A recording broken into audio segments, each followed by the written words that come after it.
గత కొన్ని రోజులుగా డాగ్స్ గురించి కాన్ఫ్లిక్ట్ ఏంటి అంటే డాగ్స్ కరవడం వల్ల రేబీస్ వచ్చి నంబర్ ఆఫ్ కేసెస్ ఉన్నాయని చెప్పారు. ఇదే ఇష్యూ 2 years బ్యాక్ కూడా జరిగింది మన సొసైటీలో. అప్పుడు కూడా చాలా మంది చాలా విధాలుగా స్పందించారు. బట్ ఈసారి కొంచెం లొల్లి ఎస్కలేట్ అయింది and supreme court also gave some good news.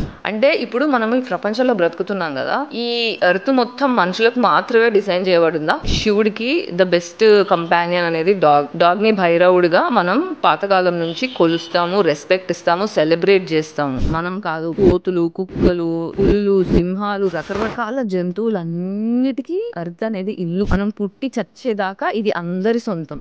తాగి రోడ్ల మీద మనుషులు నడుస్తుంటారు కదా, కుక్క కనిపిస్తే కట్టె తీసుకొని దాన్ని ఉరికిచ్చి కొడతాడు, రాలిసిరి కొడతాడు.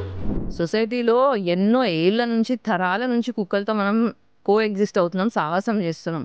ఏం చేసినా నేను వాటికి ఒక పూట ఎప్పుడో ఒకసారి అన్నం పెట్టినందుకు అంత ప్రేమ చేసినాయి. ఎప్పుడైతే డాగ్ మీతో ఫ్రెండ్షిప్ అవుతుందో ఎందుకు గరుస్తుంది? డాగ్స్ ని కొడుతున్నారు, డాగ్స్ ని చంపేస్తున్నారు, డాగ్స్ ని హరాస్ చేస్తున్నారు, కుక్క పిల్లల్ని హరాస్ చేస్తున్నారు, ఎన్ని కేసెస్ ఉన్నాయి. మరి వాటి మీద ఎంపతి లేదా? కుక్కలకి, మనుషులకి, జంతువులకి ప్రతి ఒక్కరికి హక్కు ఉంది. ఈ రోజు కుక్కలు ఎలిమినేట్ చేస్తాము, రేపు కోతులు వస్తాయి, వాటిని ఎక్కడ పెడతావు? డాగ్స్ డేంజరస్ అసలు డాగ్స్ ఉండకూడదా? డాగ్స్ స్ట్రీట్ లో ఉండడం మనకు సేఫా కాదా? డాగ్స్ గురించి మాట్లాడాలని ఉంది.